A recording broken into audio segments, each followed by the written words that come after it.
Many games have used a zombie holocaust as their main theme, whether caused by a corrupt company, an accident, or another origin.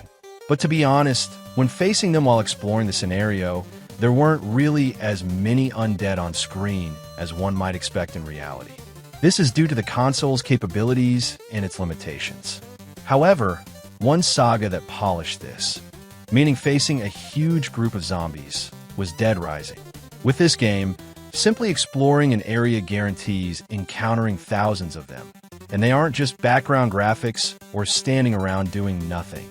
All of them attack at the slightest provocation.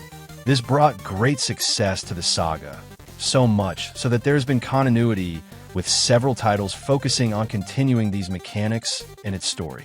Therefore, the sequel didn't take long to arrive, Dead Rising 2. This game was produced by Blue Castle Games and co-produced by Capcom. To be honest, I don't know to what extent both companies had greater authorship over each other. It was published by Capcom, released in 2010 for 7th generation consoles, Xbox 360, PlayStation 3, and the Immortal PC. Its gameplay style is a mix of several genres, including sandbox, meaning we will be on a map and can move at will, exploring different locations and interacting with various objects. It's an action game that mixes a bit of RPG, as we can level up with the experience we gain, and to a lesser extent some survival horror, where we have scarce resources and must survive in an environment focused on causing fear to players. But to be honest, this last part is where it fails. You'll see why. The game continues 5 years after the events of the first title, where people have learned to coexist with zombies after everything broke out. At this moment, we are in Nevada, in a complex of shopping malls and casinos called Fortune City, where a former motocross champion named Chuck Greene participates in a TV show called Terror is Reality, where they pit zombies against contestants to destroy them. Chuck's reason for being in such events is to earn money to buy Zombrex, a drug that stops zombification and must be administered every 24 hours, because his daughter Katie was bitten during the first event 5 years ago, and his wife also died there. When our character goes to pick up his daughter after an event, an explosion occurs, knocking him out. Upon waking up, he realizes that it has happened again. The zombies have been released and are attacking everyone. So Chuck goes for his daughter through a huge horde of the undead, and together they head to the safest place, an emergency shelter along with some others who arrive before the doors closed. Inside the complex, the news reports that it was Chuck himself who committed a terrorist act and unleashed the catastrophe. So now he must clear his name by finding the culprits in a mega plaza within a time limit of 3 days, since the military will arrive in that time to save all survivors. And at the same time, he must find Zombrex so his daughter doesn't turn. To clear our name, we must go out and explore this entire structural complex infested with walking dead hungry for human flesh. So we must defend ourselves. To do this, Chuck can use almost anything to hit them and cancel any mobility function they have. With this, we can perform various actions, kick them, jump, but at the beginning we must avoid fighting several at once as it's very easy to die. However, as you progress, Chuck will level up, unlocking new skills and increasing different attributes, such as being able to roll to dodge, perform wrestling moves to finish off the undead, have more strength, throw objects farther, carry more items, move faster, among others. Chuck has the ability to create a devastating weapon from any two objects, turning him into an engineer on par with MacGyver. That is, with a simple broom and a machete, he can create a much more lethal weapon. His ingenuity reaches such a degree that it defies any known technology, since with a lamp and a gem, he can create a laser sword. This may seem like an exaggeration, but creating weapons with different types of objects is where this saga shines the most, as many times we will be searching for these objects to have fun, killing anything that moves. But like any designer needs a workplace, we must take any object with a wrench icon to a maintenance room and place it on the workbench to obtain our monstrosity, called combo weapons.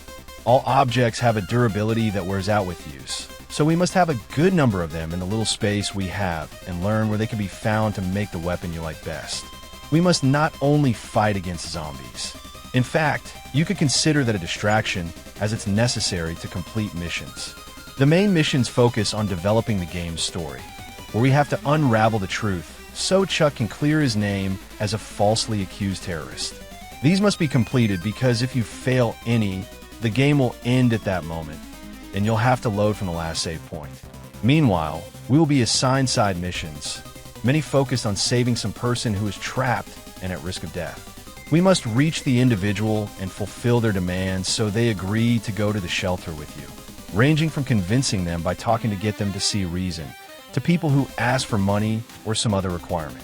So it's not unusual to think that you're risking your life so that the ungrateful person starts making demands, making you want to leave them as food. But you don't just save them because you're a good person. By bringing them to the shelter, you earn a lot of experience, so you'll end up saving them for that reason. These survivors have their own health and can die either from zombie attacks or because we accidentally hit them. Usually, when the latter happens, they will become hostile and hit us, turning against you and losing them forever. If they're on our side, we can give them normal weapons since they consider combo weapons eccentric, or give them food to heal. When guiding any person to the shelter, most of the time they will follow you wherever you go.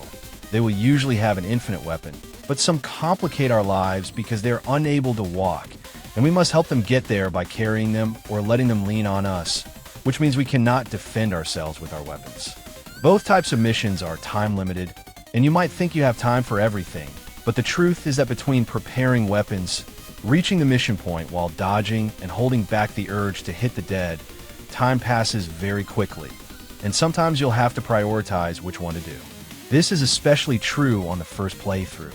Later, when you restart it, since you keep your level and money, it will be much easier to complete them all in one go, and other missions that didn't appear on the first run will also activate. It is very important to save the game, as it is only done manually by going to public restrooms to rest your soul. It's important to do it constantly, because if you die, you may have to load from a point where everything you advanced is lost. To locate a mission in the game, we have an arrow that indicates the direction you need to follow to reach it.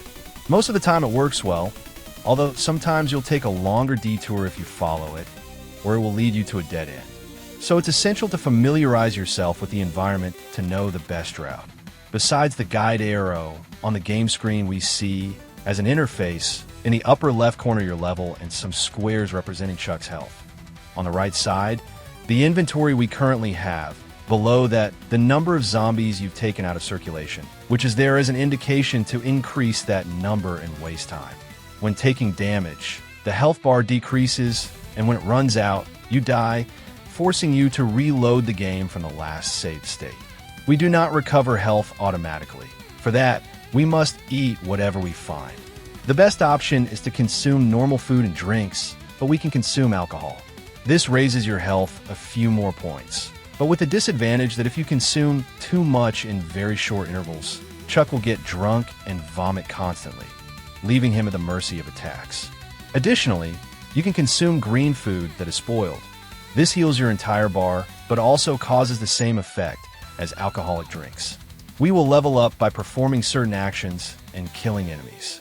As a reward, when leveling up, you will increase 1 point in Chuck statistics, and you may unlock some move to kill zombies or dodge them that doesn't require a weapon. Finally, you may unlock a combo card, which indicates the 2 objects needed to create it, and using it will multiply the experience points it gives you.